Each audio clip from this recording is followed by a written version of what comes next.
Muy buenas tardes. Nos hemos reunido hoy para desarrollar nuestra última charla del ciclo de webinar de la carrera de bibliotecología. Este se denomina Uso ético de la información y nuevos desafíos de los derechos digitales.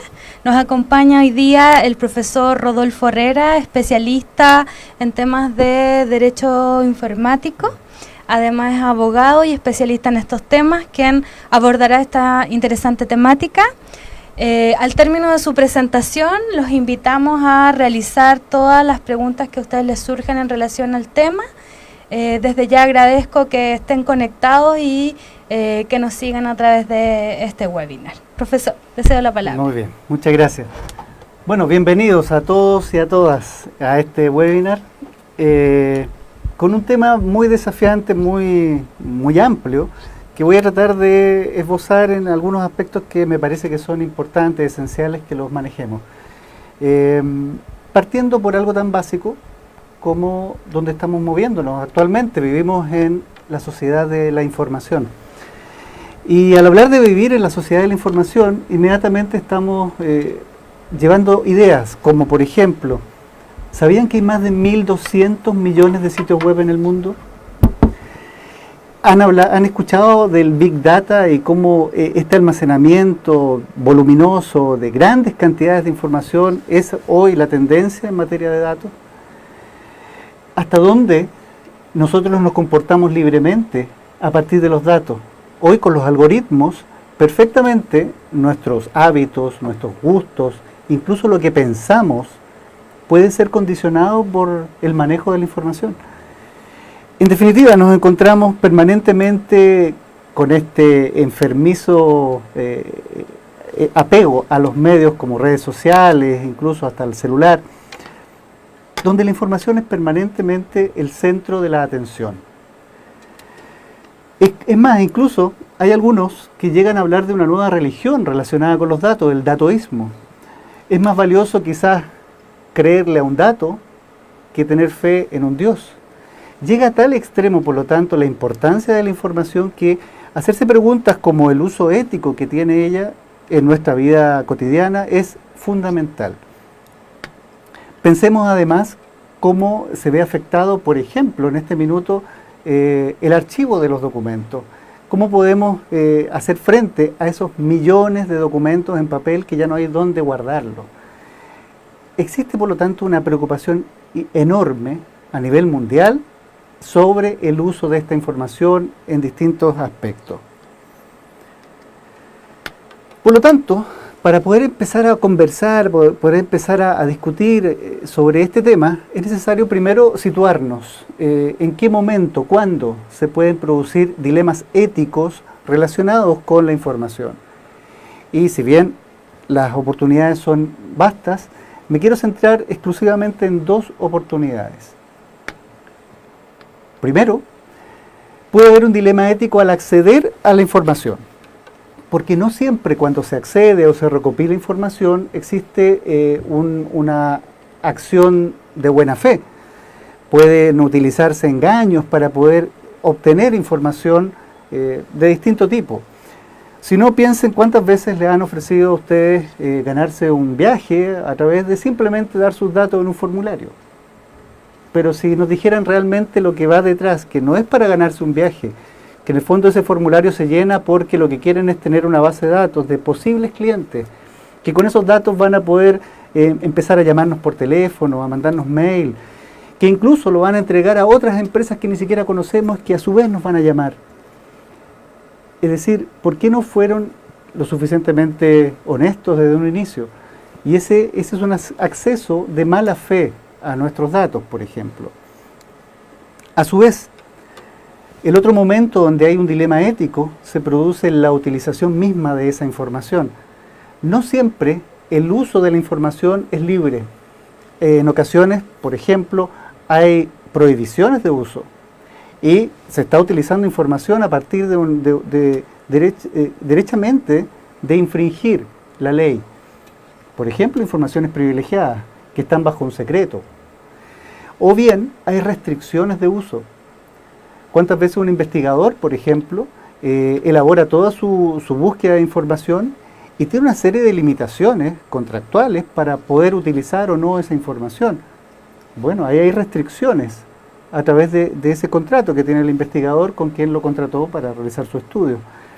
Hay restricciones, prohibiciones, por lo tanto, en esos momentos, al acceder a la información y al utilizar la información, se pueden dar perfectamente dilemas éticos, que a su vez tienen un impacto en lo legal. Pero lo que está detrás de esto, fundamentalmente, es el respeto.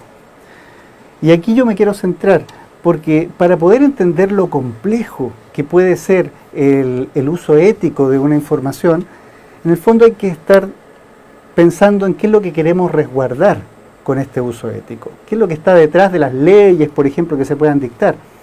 Fundamentalmente el valor del respeto. Y es fundamental en esta sociedad donde, lamentablemente, por el individualismo permanente, por la competitividad, incluso por ese egoísmo a veces bastante descarnado que podemos encontrar en la sociedad, ese respeto no es tan fácil de garantizar. Sin embargo, cuando hablamos del uso ético de la información, es el respeto el que tiene que estar detrás del uso de esa información. Ahora, ¿cómo se puede garantizar ese respeto? ¿Cómo se puede expresar ese respeto como un uso ético? Principalmente hay algunas formas en las cuales ese uso ético se manifiesta. Primero, honestidad intelectual. Sin duda, todos accedemos a información que ya han generado otras personas, a libros, artículos, fotografías que otros sacaron, películas que otros grabaron. Por lo tanto, es necesario reconocer, respetar esa paternidad y ese derecho que tienen esas personas sobre sus obras. Ahí es clave, por lo tanto, que ese respeto se manifieste, por ejemplo, en no plagiar obras de otros.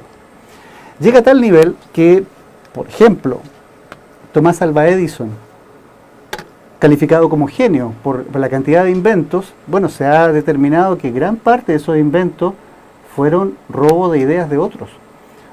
Él como empresario patentaba obras de otros a su nombre.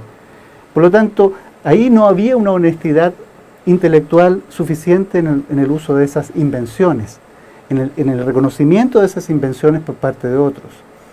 Es un elemento clave, por lo tanto, de ese respeto, el poder garantizar la honestidad intelectual de otros sobre sus obras. Otra forma en que se manifiesta el respeto está dada por las decisiones personales, y en concreto sobre los datos que conciernen a mi información, los datos personales. ¿Por qué? Porque cuando yo, por ejemplo, cargo una imagen en una red social, cuando hay un dato mío que está circulando en un formulario, por ejemplo, una opinión que queda en alguna red digital, yo tengo el derecho, por ejemplo, a que esa información, si es que se pierde el sentido de utilidad pública, se elimine, se saque de esa red social y se saque del buscador. Por lo tanto, aquí hay situaciones donde yo tengo que respetar ese derecho de otras personas sobre sus datos. No siempre porque yo tenga acceso al dato tengo propiedad sobre el dato de otro, en ningún caso. Ahí lo que ocurre es que el otro tiene derecho a poder, por ejemplo, negarse a que yo siga usando esos datos.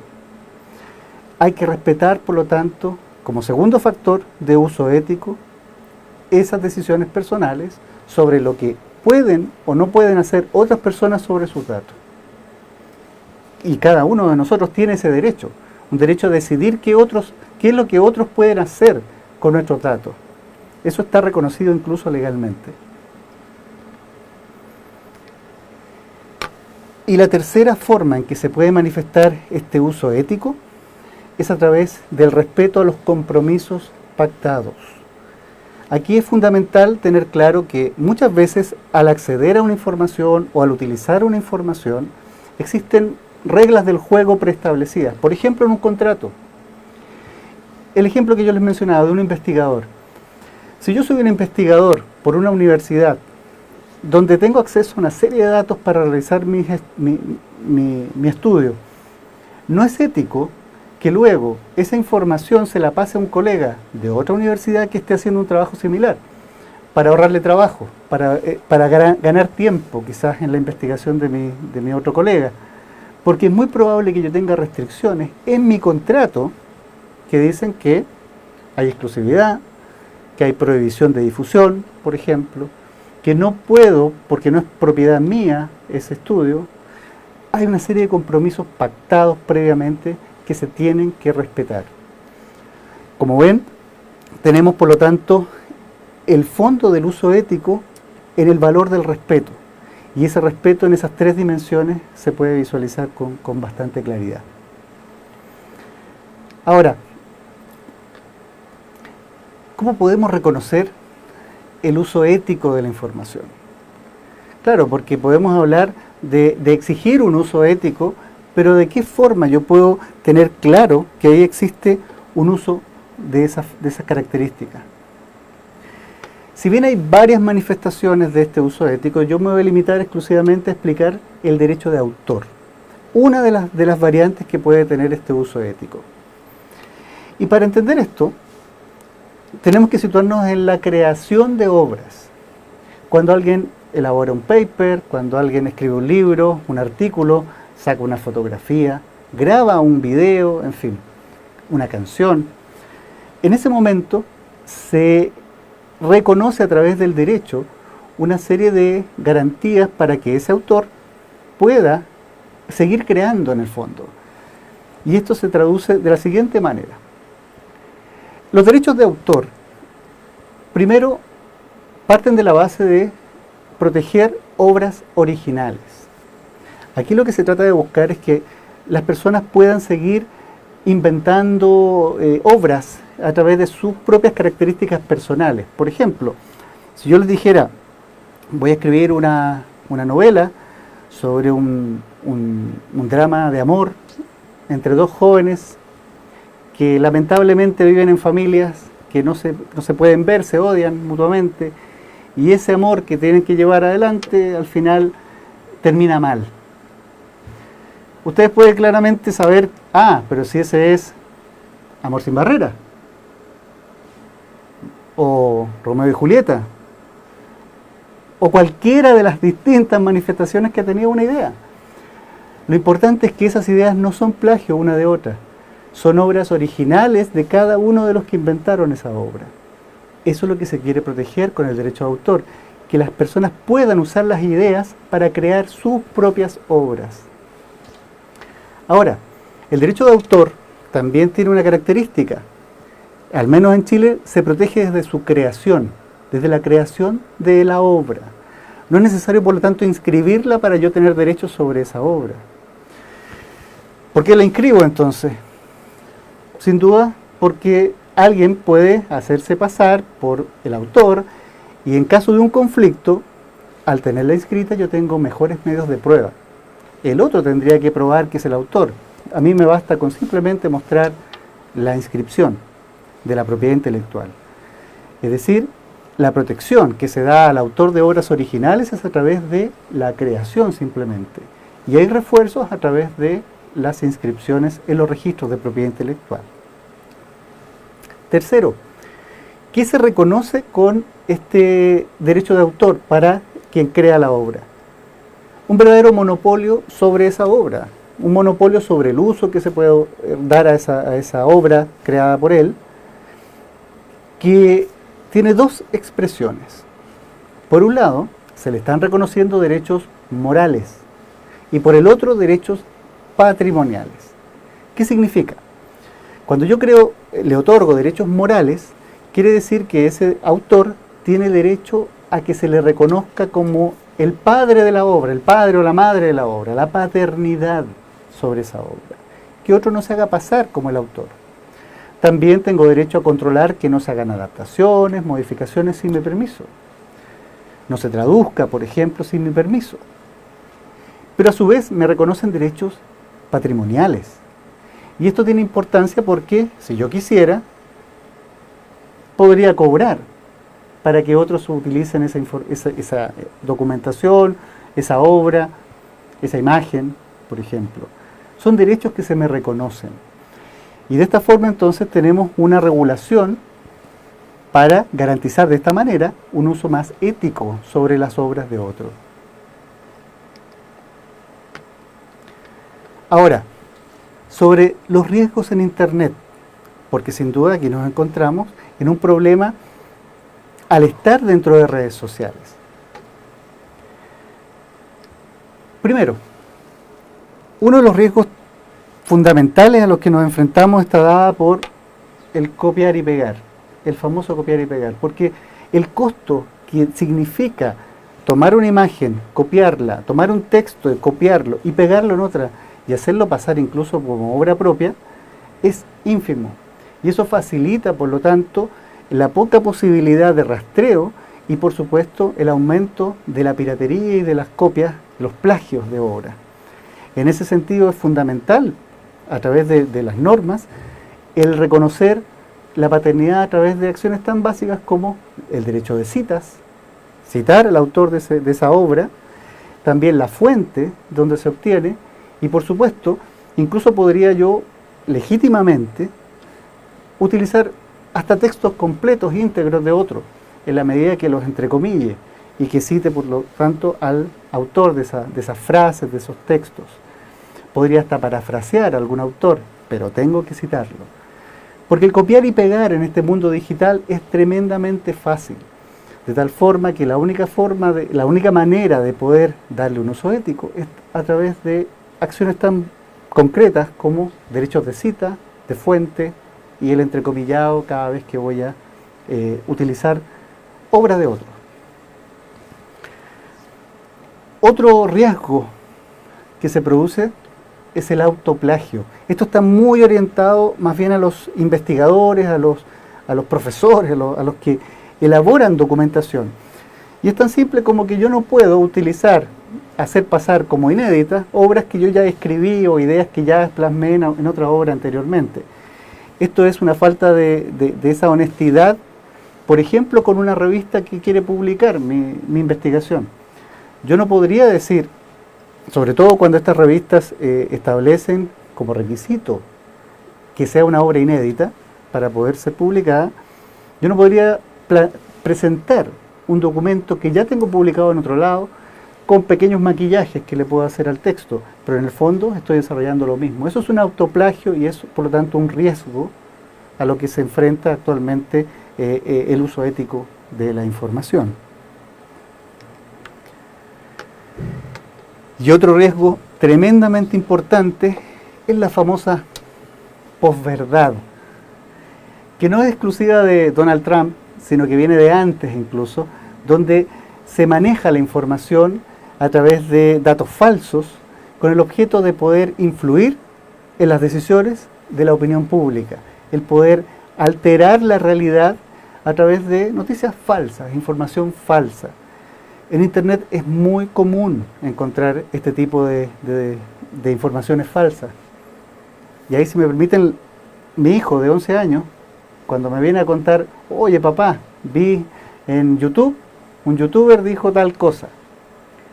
Yo lo que estoy haciendo ahí, cuando me plantea eso, inmediatamente le digo, tienes que corroborar todo lo que aparezca en Internet. Tienes que desde chico empezar a crear la conciencia de que en Internet se miente. De tal forma que un deber para todas las personas, no solo los niños, es empezar a corroborar las fuentes. De esta forma yo puedo disminuir, por lo tanto, los posibles engaños a través de la posverdad, que es un fenómeno que está masificado y que lamentablemente es muy complejo de poder manejar. La corroboración de fuentes es clave para poder hacer de frente.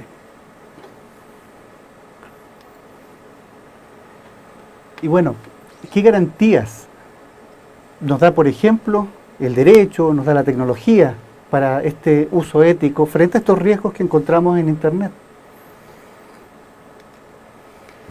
Simplemente quiero mencionar 3, entre otras, pero me parece que son bastante novedosas y bastante interesantes de al menos conocer un poco. Primero, existen programas antiplagio.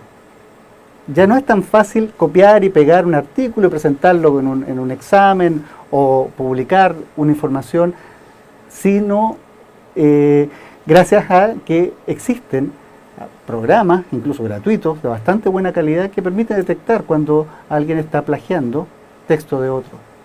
Entonces ahí hay una herramienta tecnológica contra el plagio. Blockchain, ¿qué es eso? Las cadenas, los bloques, es una tecnología que está tomando bastante fuerza en el último tiempo, no solo dedicada al tema de las criptomonedas, sino también en el caso, por ejemplo, de poder garantizar obras únicas en Internet. ¿Me explico? Si ustedes tienen una imagen, una foto, esa foto en Internet se puede copiar N veces de forma idéntica y yo no tengo control sobre esa foto. Si yo aplico tecnología blockchain, imaginen que esa foto es un bloque dentro de la cadena. Y a esa foto yo le puedo agregar una suerte de firma, un sello característico a ese bloque en particular. Y con eso, ese bloque ya lo puedo trazar, puedo saber dónde está. Puede tener un carácter único, como una obra única, que por más que se repita yo voy a saber cuando alguien lo está copiando, porque es una identidad que se le da a ese bloque en particular, a esa obra en particular. Por lo tanto, en blockchain tenemos una posibilidad de poder evitar también este plagio, estas copias que son absolutamente están sin control. Hay otra medida técnica, por lo tanto, para hacer frente a esto. Y finalmente, están las licencias Creative Commons. A través de estas licencias, lo que se ha tratado de hacer es refrescar el copyright, el derecho de autor. Se trata de dar un nuevo aire, ¿para qué? Para que se respeten los derechos de los autores de las obras, pero a su vez se dé más reconocimiento o más garantías al uso que se puede hacer sobre la información. Las licencias Creative Commons son múltiples, hay distintas modalidades y lo que les quiero explicar muy brevemente es este tipo de licenciamiento que se da a través de este gráfico. Si se fijan, ahí hay varios símbolos que se colocan asociados a las obras, a una página web, a un artículo, a un video, por ejemplo. Ese símbolo lo que está indicando es los permisos que yo estoy entregando como autor para que otros utilicen, distribuyan, adapten esa obra. Lo que está más abajo son todos los derechos reservados. Es la situación más restrictiva, en la que el autor es el único que autoriza si alguien puede utilizar, distribuir, vender. Tiene todo controlado y normalmente asociado a un pago. Esa es la fase más restrictiva del copyright. Sin embargo, en el bloque que está en amarillo, ya tenemos una situación donde se permite compartir. El autor lo que está haciendo acá es decir, ustedes pueden usar esa información en la medida que reconozcan mi paternidad sobre la obra, me citen. Y en algunas modalidades puedo decir, también permito que se pueda compartir, pero en los mismos términos de esta licencia. Si yo se lo entrego a otro, tiene que también tener un licenciamiento que reconozca la paternidad. Incluso, podría ahí yo permitir o no que se use con fines de lucro. Luego, hay otro nivel un poco más abierto, donde yo además de compartir, puedo permitir que se adapte esa obra. Por ejemplo, entonces aquí yo puedo decir, reconozcan, usen la obra, reconozcan que yo soy el autor, pueden incluso modificarla, y ahí lo que voy a establecer es que no se puede utilizar con fines comerciales. Y en el grado superior nos encontramos donde se entregan una cantidad mucho mayor de permisos, donde permito que se use la obra reconociendo que soy el autor, se pueda adaptar la obra, incluso se pueda cobrar, se pueda tener un fin de lucro al usar esta obra. Y ya en la cúspide está el dominio público, que ya sale de esta norma porque yo entrego la obra al acervo cultural de la humanidad. No tengo ningún derecho sobre esa obra, lo cedo completamente. Como ven, en esa serie de símbolos se está reconociendo qué atributos, qué permisos estoy concediendo a una obra digital. Y de esa forma se da certeza a quien utiliza la información el uso legítimo que le puede dar a ella. Además, para el autor le da más garantías porque puede perfectamente saber cuándo se está infringiendo los permisos que él otorgó, porque los indicó expresamente a través de estas licencias. En definitiva, estamos acá frente a varios aspectos de garantías al uso ético de la información, en las cuales se utiliza mucha tecnología, porque los riesgos son principalmente tecnológicos, pero más allá de la tecnología y de las normas, lo que hay que tener sumamente claro es lo que está detrás de este uso ético, y que yo lo limito a un valor, el valor del respeto. Es fundamental entender que el uso ético de la información se basa en el respeto. En la medida que yo tenga esa conciencia, independiente de las normas que existan, ya va a haber un avance sobre el uso de la información en esta sociedad, de la información altamente demandante de estos datos. Muchas gracias.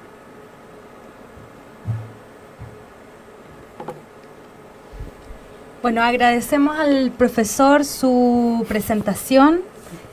Sin duda el tema de los derechos digitales, el uso ético de la información y todos los temas referidos a plagio son herramientas que sin duda le permitan a las personas que nos están escuchando y a quienes luego reproduzcan esta presentación, les entregan herramientas para su gestión y su trabajo diario, ¿no? Ya sea como estudiantes o como trabajadores. Desde ese punto de vista, profesor, quisiera hacerle una pregunta en términos generales. ¿Cómo hacemos entonces los usuarios para proteger nuestra información? Esa es otra mirada que tiene el uso ético de la información, porque hablamos en esta presentación de el uso ético frente a obras. Pero ¿qué pasa con nuestros datos, que también son información y tremendamente valiosa? Aquí nos encontramos en una regulación distinta, la de protección de datos personales. Se dice mucho, y con razón, de que nuestra legislación es muy mala, que estamos bastante desprotegidos frente al mal uso que hagan de nuestros datos otras personas, u otras empresas, o incluso hasta el Estado. Y es verdad, hay una legislación bastante débil, sin garantías. Pero así como yo quiero dejar como idea central el respeto como una base para el uso ético, en el caso de los datos personales, yo quiero dejar la idea del autocuidado. Independiente de las leyes, independiente de qué tantas garantías se nos reconoce en una norma de dar autorizaciones o no, aquí lo fundamental es el autocuidado que hacemos sobre nuestros datos. ¿Por qué? Porque la tecnología siempre va a ir más rápido que la ley. Y en ese sentido, si sabemos que estamos en una red social, donde por más que diga que esta información es para mis amigos, entiendo que no es solo para mis amigos, que cada vez que la subo cualquiera la puede replicar y pierdo un control. Si yo tengo un autocuidado sobre mis datos, voy a tener más preocupación y quizás no voy a publicar tales o cuales fotos o no decir tales o cuales comentarios. Tengo que cuidar mi información y eso es clave. Si es que tengo una garantía en la ley que me reconoce derechos y una serie de acciones del punto de vista legal, pero por otro lado ando dando mis datos como si nada, ahí hay un problema. La ley no va a solucionar después los dolores de cabeza que voy a andar teniendo por no haber tenido un autocuidado de la información. Entonces creo que ahí lo fundamental es el autocuidado de los datos. Bueno, profesor, agradezco su presentación tan acabada respecto de este tema. Invito a quienes nos están escuchando y a quienes reproduzcan luego esta charla a que puedan seguirnos en la página web, en Facebook Live, y también que puedan revisar todos los antecedentes referidos a la carrera de bibliotecología, en donde estamos desarrollando una serie de actividades respecto de este y otros temas. Muchas gracias y que estén muy bien. Gracias.